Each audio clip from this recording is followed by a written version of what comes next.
Good day, and welcome to the Redfin Corporation third quarter 2020 earnings call. Today's conference is being recorded. At this time, I'd like to turn the conference over to Chris Nielsen, Chief Financial Officer. Please go ahead, sir. Good afternoon, and welcome to Redfin's financial results conference call for the third quarter ended September 30, 2020. Joining me on the call today is Kelman, our CEO. You can find a press release on our website at investors.redfin.com. Before we start, note that some of our statements on today's call are forward-looking. We believe our assumptions and expectations related to these forward-looking statements are reasonable, but our actual results may turn out to be materially different. Please read and consider the risk factors in our SEC filings together with the content of today's call. Any forward-looking statements are based on our assumptions today, and we don't undertake to update these statements in light of new information or future events. During this call, the financial metrics will be presented on a GAAP basis and include stock-based compensation, as well as depreciation and amortization expenses. In the event we discuss any non-GAAP measures today, we'll post the most comparable GAAP measure and a reconciliation on our website. All comparisons made in the course of this call are against the same period in the prior year, unless otherwise stated. With that, let me turn the call over to Glenn. Thanks, Chris, and hi, everyone. Redfin's third quarter net income and revenues were better than we projected in our last earnings call. Net income increased from $6.8 million in the third quarter of 2019 to $34.2 million in the third quarter of 2020. Gross profit was $93 million, up 74% from the third quarter of 2019. Third quarter gross margins for real estate services increased year over year by 870 basis points to 43.8%. Revenue declined 1% from the third quarter of 2019 to $237 million, but this was due to a pandemic-driven shortfall in the number of Redfin Now homes we could sell. Our Redfin Now business of buying and selling homes has an outsized impact on revenue because we have to account for the entire home value, not just the transaction fees we get from a brokered sale. In our core business of brokering home sales through Redfin agents and through other firms' agents working as our partners, revenues increased 36% compared to the same quarter last year. After a first ever year-over-year decline in market share of 1 basis point in the second quarter, our share increased 8 basis points year over year in the third quarter to 1.04%. The gain would have been larger had we recruited more agents as Redfin employees or as Redfin partners. In September, we gained 14 basis points year over year, our greatest monthly share gain since December 2019. Keeping pace with demand is Redfin's number one challenge. Year-over-year growth in customer inquiries for Redfin agents or our partner agents increased from 38% in July to 58% in October. If October's year-over-year demand growth remains at the same level to start 2021, we'll have to increase our agent capacity 13%. In our last call, we said it would take until the end of 2020 to hire enough employees and partner agents to serve all our customers, but it's now likely that we won't be able to match supply with demand until the second quarter of 2021. This will limit share gains through the first half of 2021. From July 1 through October 31, the team recruiting employees and partners as agents has more than doubled. Beyond the nearly 500 lead agents who returned from an April furlough, we added 278 employees as lead agents. These new hires increased our lead agent census by 17%. Our most serious challenge now is increasing the capacity of the contractor network we use for some on-demand tours. Despite our safety protocols, some of these contractors, known as associate agents, have limited their availability to meet customers until the pandemic ends. From July 1 through October 31, we've added 373 associate agents, increasing our network by 14%.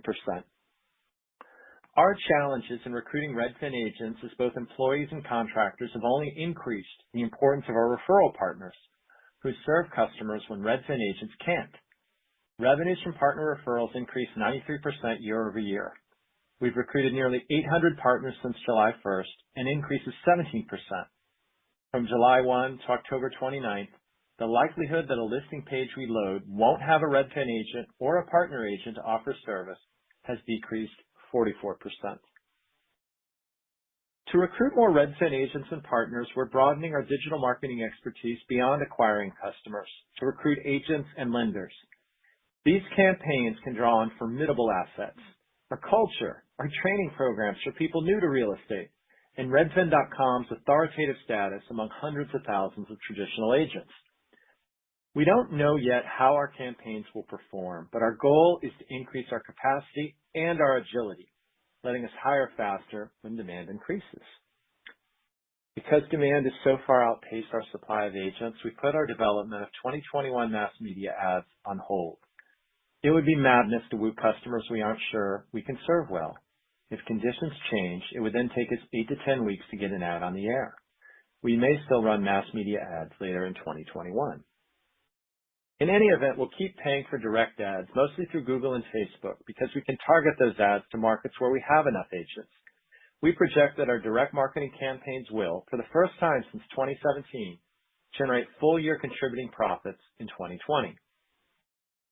What's remarkable about a business of our size and history is just how much of our growth seems likely to happen with or without ads. The largest source of demand growth has been the market, but we're also benefiting from significant increases in our share of listing search traffic and improvements in our ability to persuade website visitors to give Redfin agents a shot.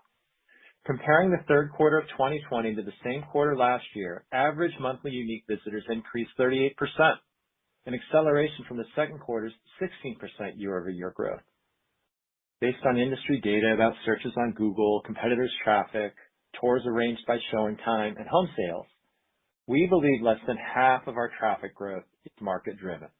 The rest is the result of Redfin.com ranking higher for more Google searches and a higher likelihood that visitors will return to Redfin.com from month to month. We believe that traffic gains will keep accelerating, driven in part by machine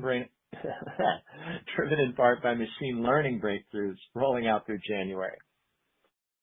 Because of the market, more Redfin.com visitors arrive on our site eager to buy or sell a home. But side-by-side experiments indicate that Redfin is also getting better at persuading visitors to become customers. We're constantly optimizing Redfin.com channels to get more and better brokerage inquiries. But what has made the most difference is broadening the range of customer questions we can answer by licensed agents in a service center, and broadening the range of products we can offer those customers, especially in Redfin Now markets. When you have a qualified local expert on hand who can give a customer all the options for selling one home and buying another, more customers are going to contact you. Even better, our pricing now encourages customers to buy more than one service from us. The change we rolled out at the beginning of 2020, limiting a 1% listing fee to listing customers who also buy their next home with us, has modestly lowered listing demand. But the lost listing transactions have been more than offset by an increase in purchase transactions from listing customers who use Redfin for their next home.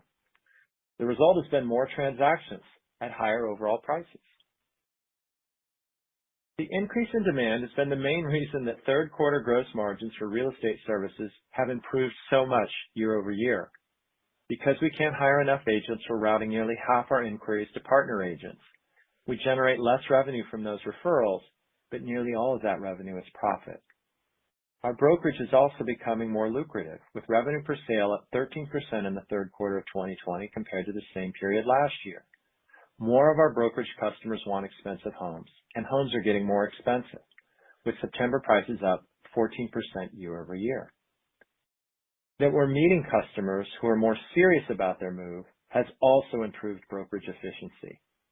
In our August call, we looked at the customers who went on their first home tour in May, June, and July of 2019, comparing them to the customers going on a first tour in May, June, and July of 2020. We predicted that 2020's customers were at least 10% more likely to buy a home based on their Redfin.com activity the week after their first home tour. Now, 90 days after that first tour, we know this prediction was an underestimate. The customers from May, June, and July of 2020 have been about 20% more likely to make an offer on a home through a Redfin agent. Not all of these offers will pull through. Year-over-year gains in lead agent productivity were only 2% in the third quarter, in part because the intense bidding wars that were once common in San Francisco are now a national phenomenon, making it harder to get an offer accepted. But what really limited productivity gains has been our higher level of hiring. To broaden the range of customers we can serve, Redfin added 248 lead agents in the third quarter of 2020, compared to losing 43 in the third quarter of 2019. Since the typical new agent takes 3 months to close their first sale, hiring lowers average productivity.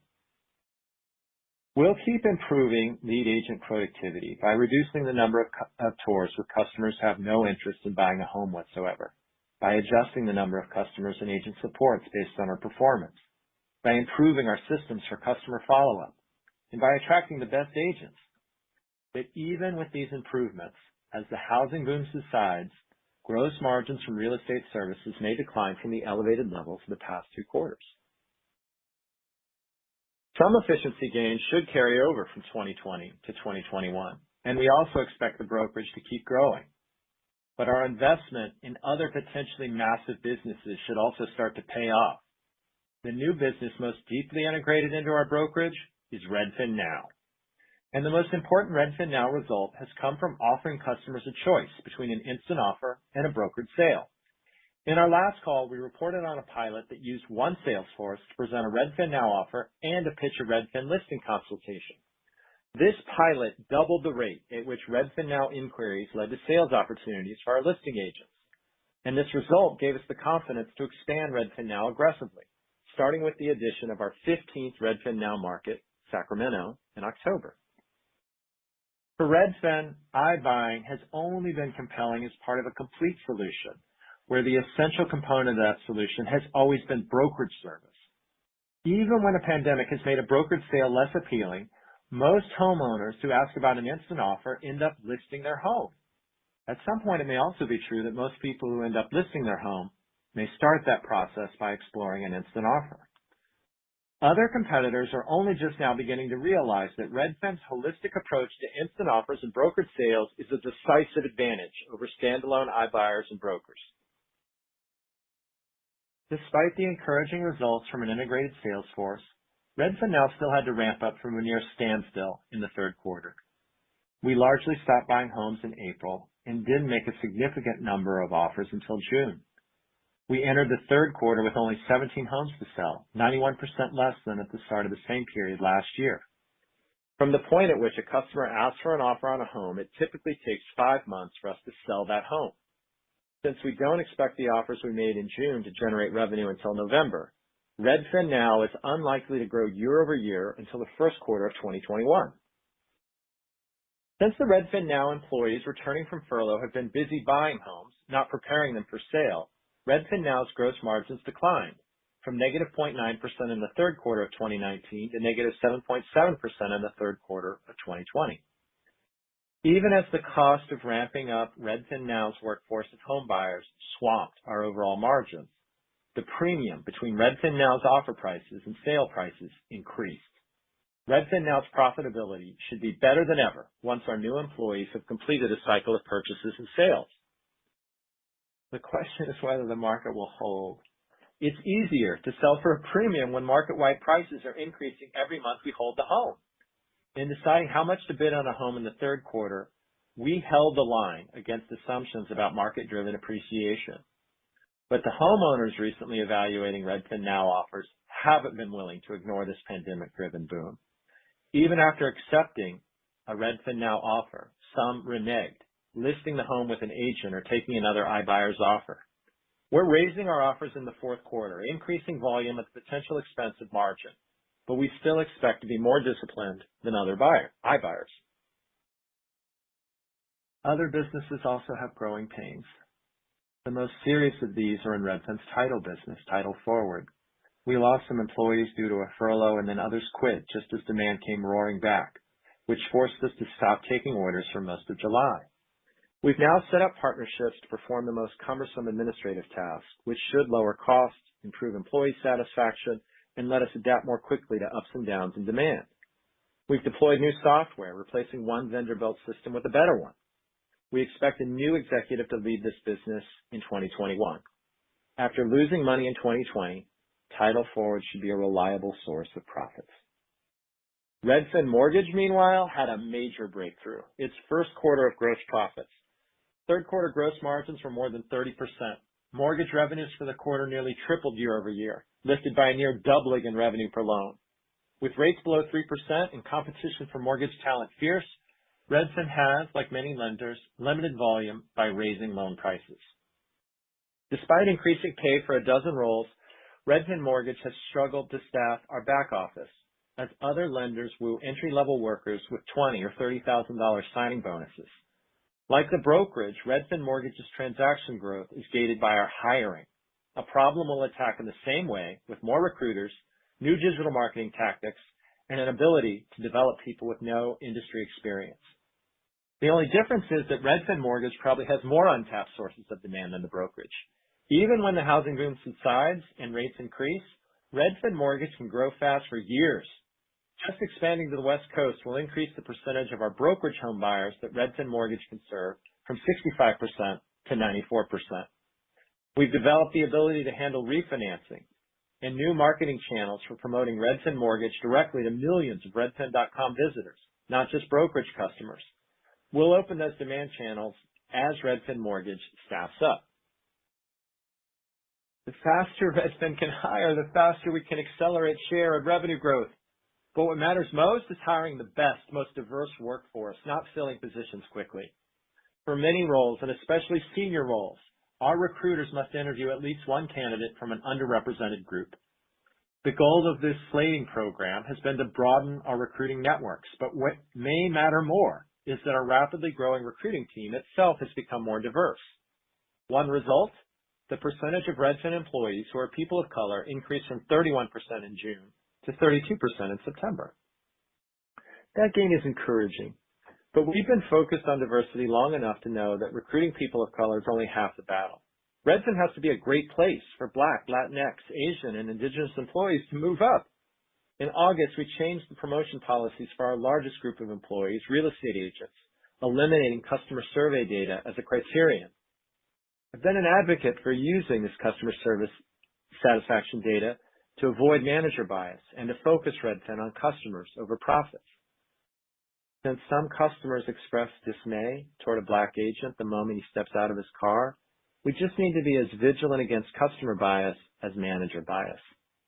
What surprised me after we made this change was how many Black agents called me about a policy change that I thought was obscure. It's a lesson in how differently we see the world depending on who we are and whom we talk to. And it's one reason why the appointment in August of a Black executive to our board, Carrie Chandler, has also been important to our governance and our culture.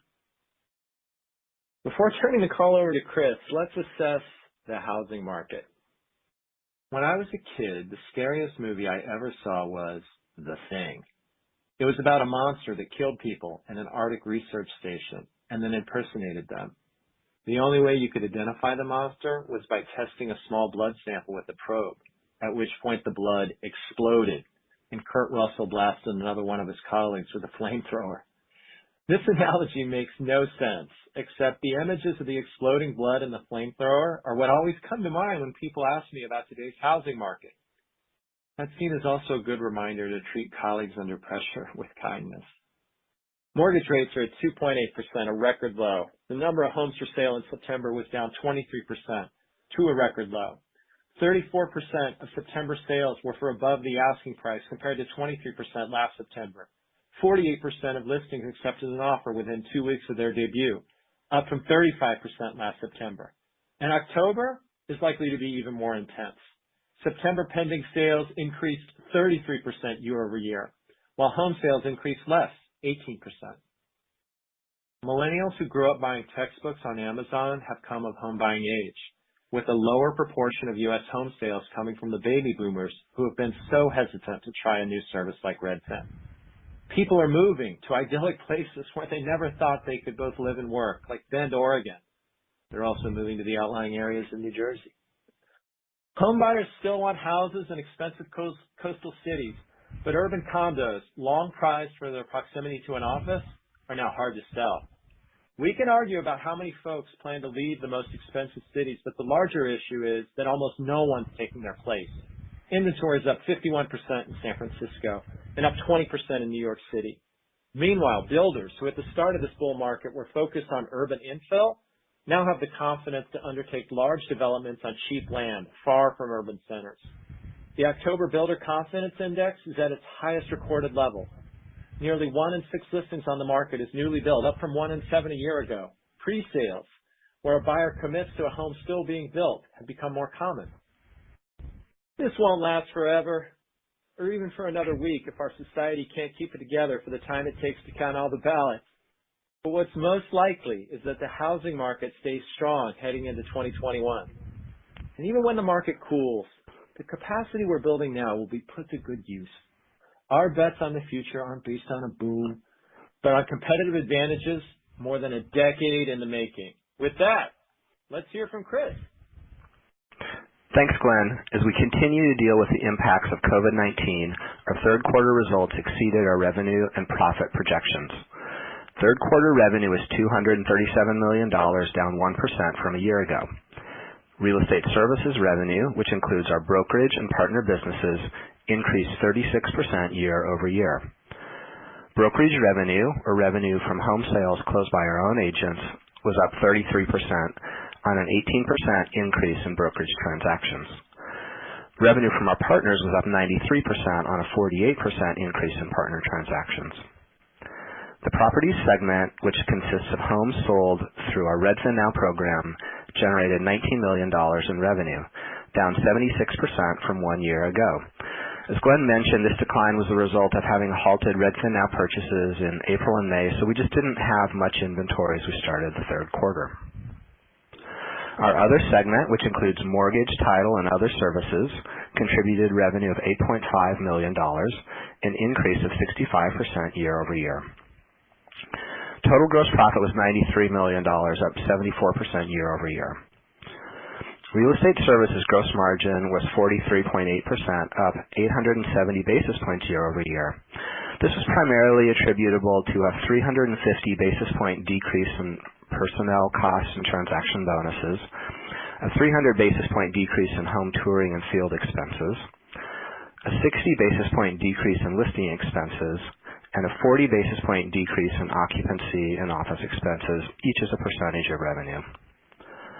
Properties gross margin was down 680 basis points year over year to minus 7.7%. This was primarily attributable to a 900 basis point increase in personnel costs and transaction bonuses as a percentage of revenue, and was partially offset by a 430 basis point decrease in home purchase costs and related capitalized improvements as a percentage of revenue. We bought and sold homes better than we did in 2019, but we just didn't have enough volume to cover our fixed costs in the Redfin Now business. Other segment gross margin was 30.8%, an increase of 2,990 basis points from a year ago. This was primarily attributable to a 1,480 basis point decrease in personnel costs and transaction bonuses, a 960 basis point decrease in outside services costs, and a 220 basis point decrease in personal technology expenses, each as a percentage of revenue. As Glenn mentioned, mortgage continues to scale very well. Total operating expenses were up 22% year over year and represented 24% of revenue, up from 19% of revenue 1 year ago. Technology and development expenses increased by 19% as compared with the same period in 2019. The increase was primarily attributable to an increase in personnel costs and hosted services expenses. Marketing expenses increased by 49% from last year, driven entirely by an increase in marketing media costs as we expanded advertising. General and administrative expenses increased by 13% year over year, primarily attributable to an increase in personnel costs due to increased headcount, achieving a higher target level for our performance-based restricted stock units, and an increase in hosted services expenses. Our net income, including stock-based compensation and depreciation, was $34.2 million, compared to a net income of $6.8 million in the third quarter of 2019. We also recorded a dividend on convertible preferred stock of $1.5 million. Diluted income per common share was 30 cents compared with diluted income of 7 cents per share 1 year ago. Now turning to our financial expectations for the fourth quarter of 2020. Revenue is expected to be between $226 million and $233 million, representing a year-over-year decrease between 3% and 0%. We expect our property segment to account for $31 million to $34 million of that revenue, representing a decrease between 69% and 66%. On October 20, we closed an offering of convertible senior notes due in 2025. We received proceeds of approximately $648 million from the notes offering after accounting for the initial purchaser's discount but not offering costs. The accretion of the 2025 notes will be reflected in our fourth quarter financial results. We also repurchased approximately $117 million principal amount of our convertible senior notes due 2023, using approximately $107 million of the proceeds from our 2025 notes issuance and approximately 2.1 million shares of our common stock. For the fourth quarter, net income is expected to be between $2 million and $5 million, compared with the $7.8 million net loss in the fourth quarter of 2019. Yet again, this quarter, we expect for real estate services gross margin to increase as compared with the same quarter in 2019. Our guidance includes approximately $10.5 million of stock-based compensation, $4.2 million of depreciation and amortization, and $7.5 million of interest expense associated with our convertible senior notes and other credit obligations. The guidance also includes approximately $8.1 million of a one-time non-cash expense associated with the repurchase of the 2023 notes that I mentioned. In addition, we expect to pay a quarterly dividend of 30,640 shares of common stock to our preferred stockholder. This guidance assumes, among other things, that no additional business acquisitions, investments, restructurings, or legal settlements are concluded and that there are no further revisions to stock-based compensation estimates. And with that, let's open it up for your questions. Thank you. If you would like to ask a question, please signal by pressing star 1 on your telephone keypad. If you are using a speakerphone, please make sure your mute function is turned off to allow your signal to reach our equipment. Again, press star 1 to ask a question. Please limit yourself to one question at a time. We'll pause for just a moment to allow everyone an opportunity to signal for questions. The first question will come from Edward Yruma with KeyBanc Capital Markets. Please go ahead. Hi, thanks for taking the question. This is Casey on for Ed. Could you provide an update on the seasonality trends you're seeing in the business? Do you expect this to normalize in 2021? And as my second question, can you click down a little bit more on Redfin now? Do you have any target number of homes you're aiming for 2021 as you expect that business to start growing again? Thank you. Thanks, Casey. So first of all, seasonality has been strange this year. We had some demand deferred from the spring into the fall, but then we also had such a strong boom that there's been almost no break in the action heading toward Thanksgiving. So it's really hard to say if things will slow down over the next few months. But we expect there will at least be a brief break in the action for the holidays before things roar back to life in January. The bigger factor is whether interest rates are going to stay low and the economy stays strong. As for Redfin now, we're not publishing 2021 targets. That team is trying to staff up very quickly. It's trying to expand to new markets. We want to be disciplined about our pricing, but we're going to be more aggressive than we have been in the past, so I would expect volume to increase. Thank you. The next question will come from Soham Bansal with SIG. Please go ahead. Hey, good afternoon, guys. Last quarter you guys noted some challenges around your sell side business not having enough opportunities, just given the low inventory in the marketplace. So I was just hoping if you could maybe help us parse out the market share gains that you had in this quarter on your sell side versus buy side of the business. We don't segment sell side versus buy side share gains in our reporting, but our buy side business is growing faster than our sell side business. We've built a listing search site that appeals to home buyers, and increasingly we're going to have to recruit sellers by talking to people about the home they want to buy and then the home that they need to sell in order to pay for that. We just don't have as natural of a demand channel for home sellers. People come to check the price of their home or what it would get by looking at the Redfin estimate, but we don't have as an appealing conversion channel, which would be something like on-demand tours. We've done better because we're now letting people look at what their home would be worth through a conversation with a real estate agent over the phone, and we're also giving them an instant offer. So broadening the product range and talking to people about their options through a call center has been more effective, but we still have more work to do. Thank you. The next question will come from Igal Aronian with Wedbush Securities. Please go ahead. Hey guys, thanks for taking the question. First, I just want to maybe look at gross margins a little bit more closely, specifically on the brokerage side. So, some of that's clearly coming from headcount, but Chris, you also highlighted, a few other areas where you're getting gross margins.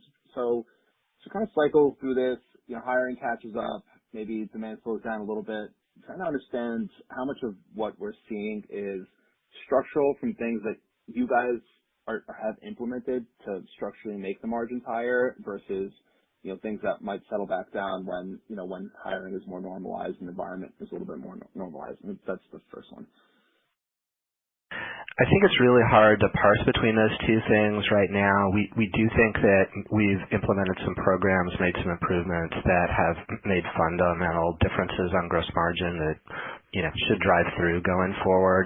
But because things have been so disrupted in some ways with regard to how customers are acting this year, that it really is hard to pull that apart right now. So we do believe there's some of both, and I think the best way for us to see that actually is just as we get into next year and get into what's probably a little bit more of a normal but still very busy environment.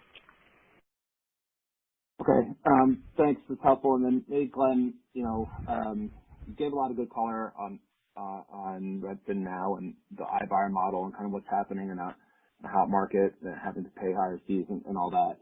If we're kind of in an extended market where the housing market is strong and sellers are getting multiple offers and they're selling their home quickly, and the kind of consumer value proposition of the iBuyer model just isn't as strong, does that change how you feel about the iBuyer model? Do you think that it gives you, as Redfin, an advantage because of the way it fits within the rest of the model and has synergies with the listing part of the business? Obviously, a lot of focus on iBuyers these days, so just want to get your take on what happens to that model if we have a real extended period of strength in the housing market. Thanks. It's a great question. We don't need to own the house. We don't need to win the offer. If the market is roaring and people want to test their luck on the market by listing the home, we're fine. The only thing we want to be sure of is that the customer calls us to understand all their options. So we do think that being a standalone iBuyer and having all your eggs in one basket forces you to chase the market in a way that isn't necessary for us, and that limits our risk during an extreme time of volatility. And right now, I would say that 14% year-over-year growth in home prices in September is extreme volatility. Thank you. As a quick reminder, if you have a question at this time, that is star one to enter the queue. The next question will come from Tom Champion with Piper Sandler. Please go ahead. Hi, thanks. This is Jim Callahan on for Tom. I think the first question I have, so I guess we saw the sort of mix between brokerage and partner shift towards partner. I'm just curious how you can kind of think about that mix going forward. And then I just had one more follow-up. Thanks. I don't like the mix. We want to hire more Redfin agents and give people service from our own agents. We make more money that way, not on a percentage basis for gross margin, but in absolute dollars of gross profit. And we win that customer hopefully for life.